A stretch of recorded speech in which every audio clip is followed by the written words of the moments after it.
Cette vidéo comporte tous les commentaires d'études sur les versets disponibles dans la Bible d'études Esprit et Vie, dans la première épître de Paul aux Corinthiens chapitre 1. Verset 2.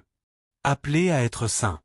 Voir Acte 9 verset 13, note sur la signification du terme « saint ». Verset 7. Il ne vous manque aucun don. Paul fait l'éloge des Corinthiens parce que, dans sa grâce, verset 4, Dieu leur a accordé des dons spirituels spécifiques. Ces dons sont un accompagnement précieux et indispensable du ministère du Saint-Esprit dans l'Église. En leur absence, les croyants ne parviennent pas à s'édifier et à s'entraider comme Dieu le souhaiterait.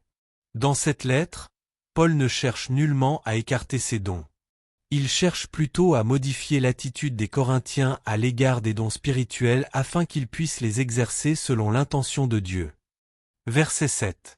Dans l'attente où vous êtes de la manifestation de notre Seigneur Jésus-Christ. Les premiers chrétiens vivaient dans l'attente du retour imminent de Christ, voir Matthieu 24 verset 42, note, Jean 14 verset 3, note. Leur foi était fermement ancrée dans la certitude de la venue du Seigneur. Ils vivaient chaque jour dans la perspective de cette grande espérance. Il est à noter que l'espérance chrétienne repose sur le retour personnel du Seigneur Jésus-Christ et non sur l'ensemble des événements qui constituent les derniers jours, voir 1 Thessaloniciens 1 verset 9 à 10, 4 versets 13 à 17, Tite 2 verset 13, Hébreux 9 verset 28, voir l'article intitulé L'espérance biblique. Verset 12. Moi je suis de Paul, Apollos, Céphas. Des divisions à propos des dirigeants dans l'Église commençaient à apparaître. Des membres de l'Église s'attachaient à certains ministres de l'Évangile plutôt qu'à l'Évangile lui-même. Paul condamne cette attitude et leur rappelle que ni lui, ni aucune autre personne n'a été crucifié pour eux.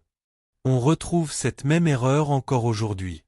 Certains croyants s'attachent plus à un pasteur ou à un évangéliste qu'à Christ et à sa parole. Une telle disposition peut les conduire à enfreindre les principes chrétiens et peut parfois même créer des divisions au sein de l'Église. Nous devons toujours veiller à centrer notre amour et notre fidélité sur Dieu et sur sa parole et non sur un pasteur ou tout autre individu. Verset 12. Et moi, de Christ.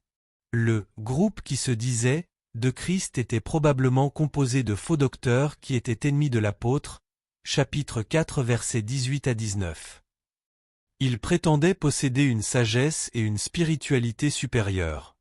Ils croyaient que leur connaissance, chapitre 8 verset 1, les dispensait des contraintes de la loi, chapitre 6 verset 12, 10 verset 23, et des exigences morales, chapitre 5 verset 2.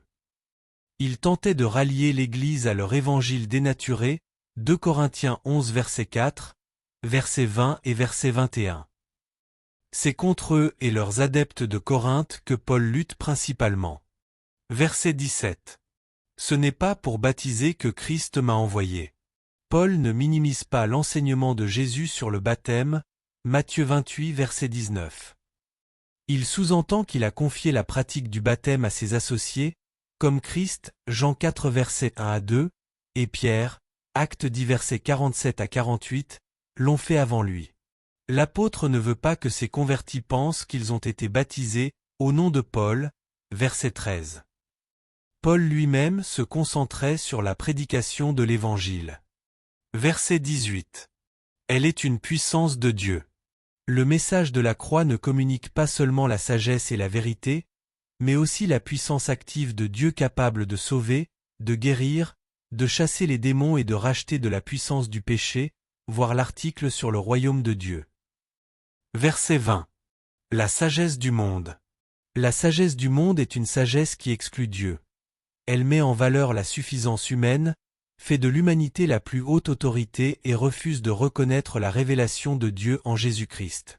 Premièrement, pour Dieu, cette sagesse n'est que folie, chapitre 3 versets 19 à 20, car, par elle, l'humanité n'a pas réussi à trouver la vérité ni à connaître son Créateur, verset 21.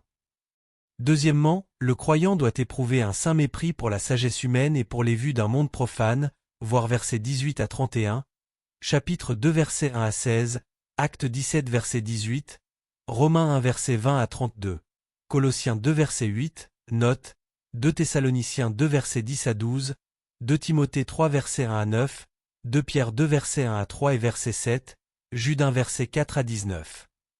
L'Évangile et le message de la croix ne doivent jamais être adaptés à la philosophie, à la science ou à toute autre soi-disant sagesse humaine.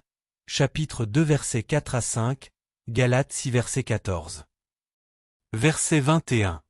Par la folie de la prédication. Ce n'est pas la méthode de prédication qui est considérée comme folie, mais le message de la Seigneurie du Christ crucifié et ressuscité. Verset 27. Dieu a choisi les choses folles. Paul souligne, versets 25 à 29, que les principes et les valeurs de Dieu sont différents de ceux du monde.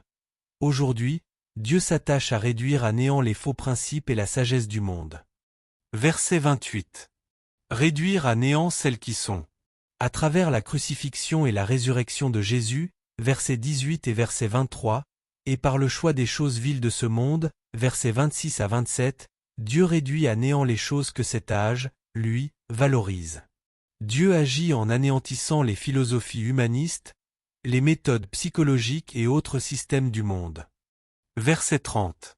Jésus-Christ a été fait pour nous sagesse. C'est par Christ, en Christ et avec Christ que le croyant reçoit la sagesse de Dieu et expérimente la justice, voir Romains chapitre 4, la sanctification, 2 Thessaloniciens 2 versets 13 à 15, et la rédemption, Romains 3 verset 24, Éphésiens 4 verset 30. Aussi longtemps que le croyant reste uni à Christ, ce dernier est la source de toutes ses bénédictions. Voir Jean 15 versets 1 à 6, note sur le fait de demeurer en Christ.